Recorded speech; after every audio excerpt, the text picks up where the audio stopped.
योगी आदित्यनाथ वज़ीर आला उत्तर प्रदेश एक ऐसी मुतनाज़ शख्सियत जिसने हिंदुस्तान के अंदर ना सिर्फ तशद्दुद को, ना सिर्फ हिंदू एक्सट्रीमिस्ट आइडियोलॉजी को, ना सिर्फ मुस्लिम मुखालिफ नारों को, ना सिर्फ लव जिहाद को, बल्कि इंसानियत को शर्मसार करने वाले वो कवानीन बनाए जिसको सोच के आज हर पाकिस्तानी परेशान है। बल्कि एक तरफ से तो वो खुशी का नकारा भी बजाता है कि शुक्रिया उन असलाफ का, शुक्रिया उस खुदा ताला का जिसने हमें पाकिस्तान अता किया।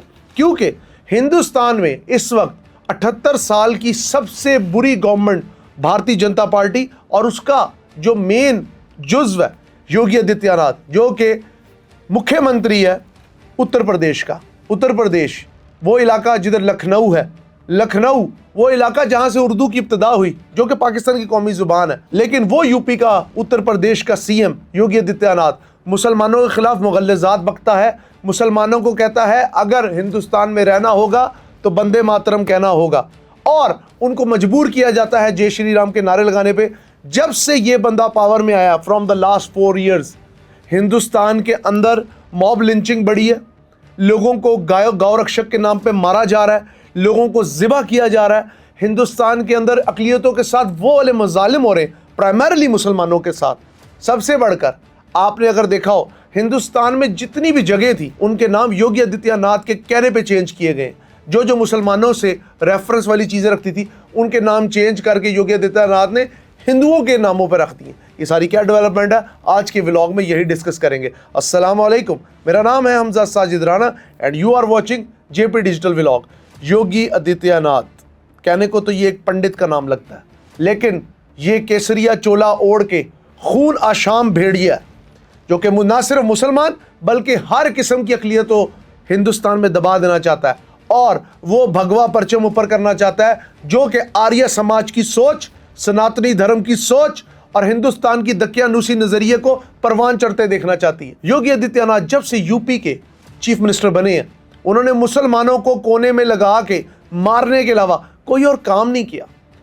कभी मस्जिदों और दरबारों को गिराना हो, कभी मज़ारों को ढाना हो, या ये जो शाखसाना है योगी आदित्यनाथ की सोच का, ये इसका आगाज़ हुआ था 1991 में। सानिया है बाबरी मस्जिद से। जब बाबरी मस्जिद को कहा गया कि यहाँ पे राम मंदिर है, कुछ शरपसंद हिंदुओं ने जाके रात को झूठ मूठ वहाँ पे मूर्तियाँ रखी।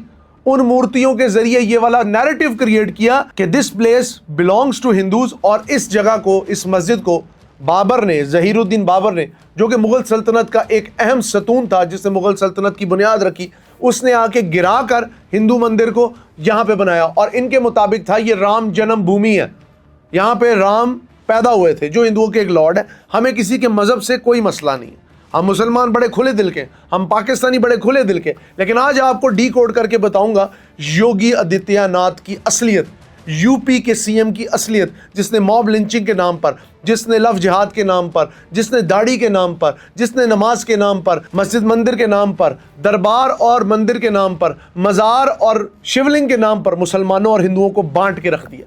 और ऐसी तकसीम हिंदुस्तान की सोसाइटी में आज से पहले नहीं देखी गई। आज से पहले हिंदुस्तान के 30 या 35 करोड़ मुसलमान अपने आप को इतना गैर महफूज नहीं समझते थे। समझा तो ये जाता था कि चूँकि हिंदुस्तान का जो आइन है, हिंदुस्तान का जो हिंदी में संविधान है, वो बनाया है अम्बेडकर ने, बाबा अम्बेडकर साहिब ने, जो कि दलित लो कास्ट से ताल्लुक़ रखते थे। तो इसमें सबके लिए, वो कहते हैं ना, सबका विकास और सबकी खैर, ये हिंदुस्तान का एक नारा था। लेकिन नरेंद्र दामोदर दास मोदी के आने के बाद और योगी आदित्यनाथ के छाने के बाद मुसलमानों के लिए एक ऐसी काली अंधेरी रात छा गई है जिसने प्राइमरली यूपी के मुसलमान को बहुत इफेक्ट किया। अगर आप देखें, हिंदुस्तान में गौ रक्षक आते हैं, शिवसेना के गुंडे आते हैं, सरेआम मुसलमानों को मारते हैं, मुसलमानों के नाम चेंज कर दिए गए। जैसे कि आपको मैं बताता चलूँ, इलाहाबाद, जिधर आपको पता है बनारस का घाट भी है, जिधर हिंदुओं की एक बहुत बड़ी गंगा जमुना सरस्वती की एक पूरी तहजीब चलती है और गंगा के किनारे ही अपनी इबादत करते हैं, उधर ज्ञानवापी मस्जिद भी है। और ज्ञानवापी मस्जिद के सामने ज्ञानवापी मंदिर है, जिसको मंदिर का नाम ज्ञानवापी और सामने शाही ईदगाह, उसको तोड़ने के दर पे हैं। उधर एक फवारा है, उसको कहते हैं ये शिवलिंग है। आगे चलिए, अभी आपको मैं हिंदू समाज की जो सोच है ना, इसका दकियानुसी फैक्टर और आदित्यनाथ की आग की चिंगारी, हर चीज डिकोड करूंगा। आगे चलिए, आगे मामला यह है कि इन्होंने इलाहाबाद का नाम चेंज करके रख दिया प्रयागराज, हिंदुओं के नाम पर। बाबरी मस्जिद को तोड़ के बना दिया राम मंदिर। शाही ईदगाह मस्जिद को अब तोड़ने के दर पे, और वहां पे ज्ञानवापी मंदिर, चूंकि वो कहते हैं जी जो गाय की मूर्ति वहां पे पड़ी हुई है, जिसको ये अपना जो भी भगवान कहते हैं जी, उसका रुख उस तरफ है, तो इस तरफ इन्होंने यहां पे तोड़ के मंदिर को मस्जिद बनाई हो। आगे चलिए, ताजमहल को तेजो महल कहना शुरू कर दिया, उसके ऊपर एक अलग कॉन्ट्रोवर्सी है। और सबसे बढ़कर योगी आदित्यनाथ की जो दहशतगर्दाना पॉलिसी है, मुसलमानों को रोकते हैं, उनको मारते हैं और उनको कहते हैं कहो जय श्री राम, फिर उनको और मारते हैं, फिर उन्हें कहते हैं कहो वंदे मातरम। वंदे मातरम सुनाओ, क्या हिंदुस्तान की मेजॉरिटी पॉपुलेशन को वंदे मातरम आता है? ये वंदे मातरम की तो बुनियाद थी जिसने कायद आज़म मोहम्मद अली जिन्ना रहमतुल्लाह अलैह को अलहदा किया from the Indian National Congress and he joined the Muslim League, just because Hindu Arya Samaj की सोच हमेशा इस बात को परवान चढ़ाती है कि Hindus are the superior race. जब नेहरू के पास मास्टर तारा सिंह पहुंचे थे और कहा था कि हमें पंजाब की मेजॉरिटी चाहिए, तो उन्होंने कहा था आपने गुलाम हिंदू को देखा, आपने आज़ाद हिंदू को नहीं देखा। आज़ाद हिंदू का जो चेहरा है आज हिंदुस्तान में बहुत स्याह है, बहुत कालक पुती हुई।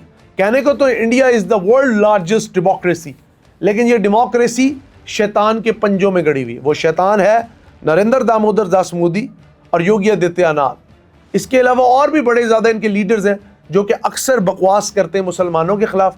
आप हिंदुस्तान की जमहूरियत का अलमिया देखिए, वहाँ पे रेप विक्टिम बहुत ज़्यादा है, ख़वातीन की असमत दरी टिका के होती है, चलती बसों में होती है, झोपड़ियों में होती है, जीटोस के अंदर होती है। Women is not save in India at all. Even tourist जो आते हैं उनको होली के नाम पे उनके साथ सेक्सुअल मोलेस्टेशन होती है। This is the rising shining India you are talking about. हमेशा याद रखिएगा, ये अपने बॉलीवुड के जरिए राइजिंग शाइनिंग इंडिया तो दिखाते हैं, लेकिन डार्क साइड कभी भी अपनी सोसाइटी की नहीं दिखाते। Hindustan is the biggest women slave market, India is the biggest sex market. सबसे ज्यादा खवातीन की असमत दरी हिंदुस्तान में होती है। और यूपी के तो बाजार मशहूर हैं, गानों में नहीं आता आपने यूपी के बारे में जो आइटम सॉन्ग नहीं सुने कभी। योगी आदित्यनाथ ने मुसलमानों को मजबूर किया, पहले राम नाम जपने पे, फिर जय श्री राम कहने पे, फिर हमारी मजहबी इक़दार हमारी बातों को तोड़ना शुरू किया। फिर आहिस्ता आहिस्ता कहा गया जी लाउड स्पीकर पे पाबंदी लगेगी, मस्जिद से अजान की आवाज़ नहीं आएगी। फिर सड़क पे जो जुमे के वक्त रश की वजह से कोई नमाज़ पढ़ता था उसको तोड़ा। ये किस किस्म की काली जमहूरियत है? ये लोकतंत्र नहीं, ये आग का मंत्र है जो हिंदू जपते हैं। आज मुसलमानों को मजबूर कर दिया गया कि वो हिंदुस्तान में एक और पाकिस्तान की बुनियाद रखें। और योगी आदित्यनाथ, एक बार याद रखना, तुम जितना मर्जी चाह लो, तुम्हारी चाह से कोई फ़र्क नहीं पड़ता। खड़े होके कहते हो, मैं एक वीडियो आपको लाजमी दिखाना चाहूँगा इसके अंदर, जिसके अंदर उसने कहा है, उससे क्वेश्चन करने वाले ने पूछा कि आप क्या समझते हैं कि एक खास कम्युनिटी कहती है हम ये नहीं कहेंगे, कहता है ये तो कहना पड़ेगा, ये सुने ज़रा। नारा चल रहा है कि भारत में रहना होगा तो वंदे मातरम कहना होगा। एक विधायक ने कहा था कि उनके मजहब में उन्हें परमिशन नहीं देता कि आप खुदा के अलावा किसी और के बारे में आप सिर झुकाएं। देश संविधान से चलेगा, मत और मजहब से नहीं। देखिए, मैं ईश्वर का भक्त हूँ, लेकिन किसी पाखंड में विश्वास नहीं करता। आपका मत, आपका मजहब अपने तरीके से होगा, अपने घर में होगा, अपने मस्जिद, अपनी इबादत गाह तक होगा, सड़क पे प्रदर्शन करने के लिए नहीं। और इसको आप जो है किसी भी अन्य तरीके से दूसरे पे थोप नहीं सकते हैं। अभी इन्होंने कहा किसी पाखंड से नहीं चलेगा। ओ, आपका पूरा हिंदुस्तान, आपका सनातनी धर्म एक पाखंड ही तो है। और क्या है? 33 करोड़ देवी देवताओं को मानने वाले इस्लाम जैसे अजीम मजहब को और मुसलमान जैसी अजीम कौम को पाखंड कहेंगे? ये तो एक बहुत बड़ा जोक है। It is the biggest joke of the 21st century. तो आप क्या समझते हैं? आप मुसलमानों को इस तरह नुक इन द कॉर्नर कर देंगे? कभी शिवसेना ने भी ये कोशिश की थी, कभी बाल ठाकरे ने भी ये कोशिश की थी। फिर बाल ठाकरे की कौन सा फैमिली मेंबर मुसलमानों से शादी करके गया था, ये आप भी बेहतर जानते हैं। इस्लाम की फितरत में लचक है, जितना दबाओगे उतना उभरेगा। और पाकिस्तान से नफरत हिंदुओं का मजहब है, करी जाए, कोई मसला नहीं। हमारे मुल्क में शिकारपुर सिंध के अंदर बहुत ज़्यादा हिंदू रहते हैं, डॉक्टर्स हैं, इंजीनियर्स हैं, पाकिस्तान के अंदर मेंबर असेंबलीज हैं, लेकिन हमारे मज़हब ने कभी किसी से बैर रखना नहीं सिखाया। लेकिन आपका मज़हब चूँकि मज़हब की कैटेगरी से खाली है। आप मज़हब को एक हथकंडे के तौर पे यूज़ करते हैं। जिस मज़हब में ब्राह्मण और दलित के दरमियान इतना फासला हो कि अगर वो उसे छू ले तो वह अछूत है और वो गंगा पे जाके स्नान करेगा, उसे खुद सोचने की ज़रूरत है कि वो क्या है। आप लोग आस्था के नाम पे दरियाओं को गंदा करते हैं। आप लोग आस्था के नाम पे मुसलमानों को कत्लेआम करते। आप लोग आस्था के नाम पर जय श्री राम के नारे लगवाते। कभी अपनी महाभारत को तो पढ़े, कभी अपनी ये जो सीता और रामायण और ये सारी चीज़ें, इनको तो पढ़े। आपको शायद समझ आए कि आपका मज़हब ही इन चीज़ों की तालीम नहीं देता। लेकिन चूँकि जाहिल समाज है, दकियानूसी सोच है, और सबसे बढ़ के आप में अक्सर लोग चंद्रगुप्त मौर्य और चंद्रगुप्त बकर मजीद की औलादें हैं, तो आप लोगों में तो कीना होगा ना। आप में जो चाणक्य की एक सिफ्त है वो तो होगी ना। आप जैसे साहूकार बनिए, कभी ज़िंदगी में दूसरों को सुकून से थोड़ी रहने देंगे। So it is high time for the Indian Muslims to get together, चाहे वो केरला का मुसलमान हो, चाहे वो यूपी का मुसलमान हो, चाहे वो बिहार का मुसलमान हो, चाहे वो तमिलनाडु का मुसलमान हो, चाहे वो उड़ीसा का मुसलमान हो, चाहे वो दिल्ली का मुसलमान हो, और चाहे वो कश्मीर का मुसलमान हो। Let's put your hands together और एक यूनाइटेड फोर्स की तरह हिंदुस्तान के अंदर एक एग्रेसिव पॉलिसी लेके आए। इनको ये समझाएं कि आप एक और पाकिस्तान को ना नकारें, एक और पाकिस्तान इंशाअल्लाह बन के रहेगा। हिंदुस्तान की पॉलिसीज़ उसको उल्टी पड़ेंगी।